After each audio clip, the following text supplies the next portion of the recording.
Eh bien salut tout le monde, j'espère que vous avez passé un bon début de semaine. Aujourd'hui votre vidéo news hebdomadaire, vous allez tout savoir de l'actualité de la Formule 1. Nous sortons tout juste d'un Grand Prix d'Autriche assez particulier, comme je l'ai dit la semaine dernière. Ce week-end nous avons un autre Grand Prix, le Grand Prix de Silverstone. Donc il y a pas mal de petites choses à couvrir. Comme chaque vidéo news d'après Grand Prix, eh bien on va faire le point classement ensemble, puis ensuite la revue de presse. D'ailleurs vous avez été nombreux et je vous en remercie à m'envoyer quelques petits messages comme quoi vous adorez la revue de presse, vous aimez savoir ce qui se passe à l'étranger, tout comme moi, donc j'en suis forcément très content. Donc les amis, on perd pas plus de temps, n'oubliez pas le petit like pour le soutien, ça fait toujours plaisir, de vous abonner si ce n'est pas déjà fait. Je sais que c'est chiant à chaque fois qu'on demande les abonnements, mais malheureusement les gens oublient, donc voilà, vraiment abonnez-vous si vous aimez les vidéos et même si vous aimez le contenu sur ma chaîne. En tout cas, ceci dit, on est parti maintenant pour le point classement. Alors commençons comme d'habitude par le championnat pilote. On peut déjà voir que Verstappen s'envole avec plus de 3 victoires d'avance sur son coéquipier Sergio Pérez. Leclerc revient à égalité de points avec George Russell et grâce à sa deuxième position obtenue en Autriche se rapproche très vite de son coéquipier Carlos Sainz. Norris intègre enfin le top 10 dû à sa bonne performance également, ou sinon pas de changement, enfin pas d'autres changements au niveau du classement des pilotes. Passons maintenant au championnat constructeur. On continue avec le championnat constructeur et la chose très intéressante à voir, c'est surtout au niveau de la P2, puisque là où la semaine dernière ça se jouait seulement entre Mercedes et Aston Martin, aujourd'hui ça se joue entre Mercedes, Aston Martin et Ferrari qui sont plutôt bien revenus après le Grand Prix d'Autriche. On peut voir également un petit retour de la part de McLaren sur Alpine et As dépasse Alfa Romeo grâce à leur bonne performance ce week-end. C'est d'ailleurs bien dommage que les As n'ont pas continué sur leur lancée pendant la course du dimanche. Donc voilà les amis, pour le point classement, on passe directement à la revue de presse. On va commencer par l'Italie. Alors en Italie, grâce au journal Tuttosport, j'ai vu un titre assez intéressant. Leclerc est derrière Verstappen et ils ont donné un nouveau petit surnom à Verstappen, ils l'ont appelé l'Alien. Voilà, l'Alien Verstappen. Donc je vous lis très brièvement l'article.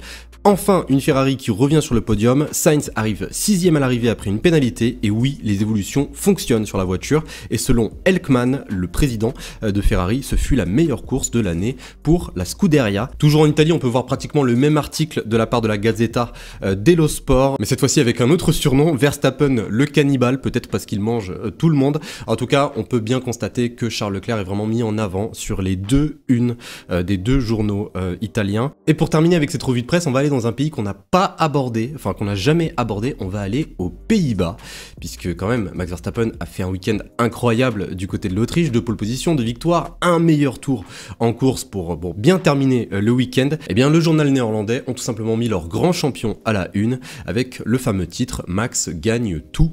Donc voilà les amis, concernant cette revue de presse, on passe directement à la première news. Alors pour cette première news, on commence comme d'habitude avec du léger et on va parler de McLaren, puisque McLaren vont utiliser une livrée à l'ancienne pour ce Grand Prix de Silverstone. Je vous la montre tout de suite à l'écran. C'est, on va dire, un retour aux sources pour McLaren avec cette livrée grise.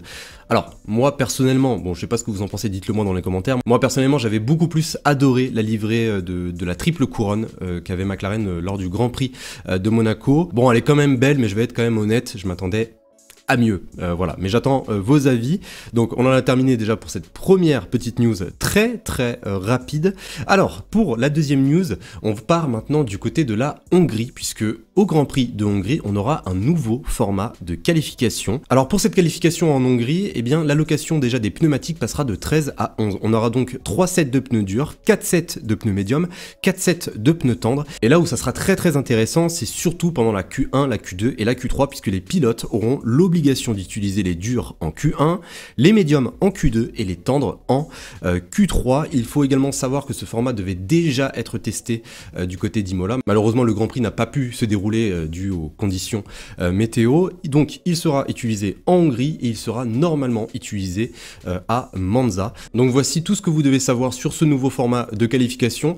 Moi j'en avais déjà parlé il y a quelques semaines, exactement pour le Grand Prix d'Imola. Malheureusement on n'a pas pu avoir cette fameuse qualif, mais ce format m'intéresse grandement. J'ai hâte et vraiment hâte de voir comment les pilotes vont se débrouiller. On continue avec la prochaine news et cette fois-ci revenons au Grand Prix d'Autriche, puisque lors de ce Grand Prix d'Autriche on a eu vraiment quand même un scénario exclusif. On n'a jamais vu autant d'infractions lors d'un Grand Prix et on a eu certains chiffres. Vraiment, quand j'ai vu exactement les 8 pages que nous ont donné la FIA pour nous répertorier tous les pilotes qui avaient enfreint ces fameuses limites de piste. Alors moi, j'ai un petit peu regardé toutes ces pages et il faut savoir que tous les pilotes se sont fait piéger à 2 virages. Le virage 9 et surtout le virage 10 qui a été véritablement un calvaire pour tous les pilotes.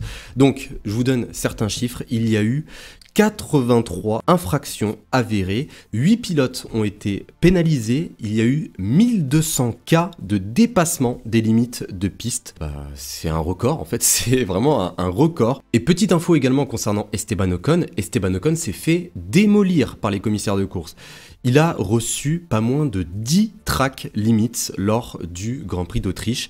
Donc en gros, il a écopé à environ 30 secondes de pénalité. C'est pratiquement du jamais vu. Bon, il n'était pas dans les points, mais quand même, c'est véritablement abusé. Donc, on passe maintenant à la dernière news. Elle concerne également ces fameuses limites de piste, mais on va s'intéresser à un pilote tout particulièrement. Un pilote qu'on a senti énormément frustré, même lors de ses échanges à la radio avec Toto Wolff.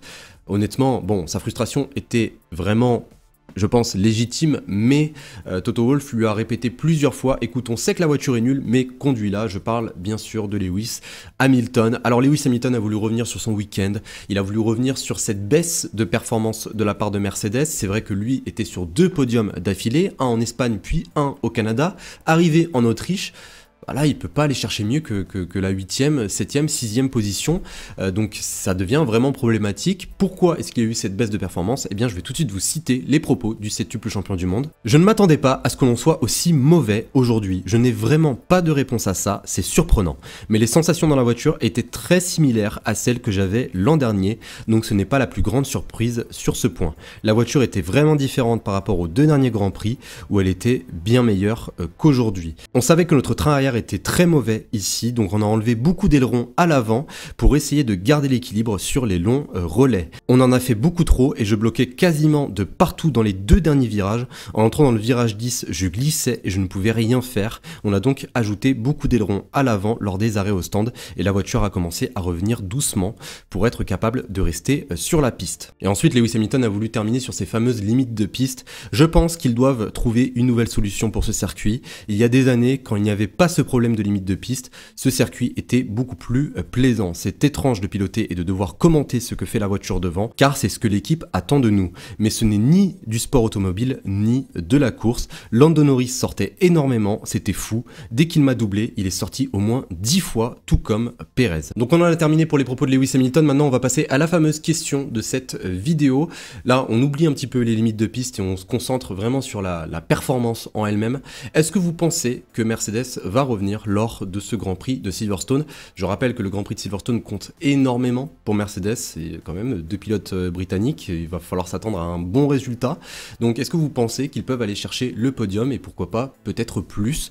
Bon, après une victoire, j'en suis pas certain vu que voilà, Max Verstappen l'alien comme on dit en Italie est sur tous les fronts, mais pourquoi pas peut-être un double podium, on ne sait jamais. Donc est-ce que vous vous attendez à une bonne perf de Mercedes? Est-ce que vous pensez qu'ils vont relever la tête après le Grand Prix d'Autriche? C'est la grande question de cette vidéo. En tout cas, les amis, on se retrouve très prochainement pour la vidéo analyse où là on pourra analyser toutes les petites écuries, toutes les améliorations, les évolutions que vont apporter certaines écuries pour ce Grand Prix de Silverstone. En tout cas, je vous attends nombreux d'ici jeudi ou vendredi. Sur ce, eh bien, je vous souhaite une très bonne semaine. Prenez soin de vous. N'oubliez pas le petit like, le petit abonnement si vous avez aimé, ça fait toujours très plaisir et ça récompense le travail comme d'habitude. Et eh bien, je vous dis tout simplement à la prochaine. Voilà, à très vite. Salut tout le monde.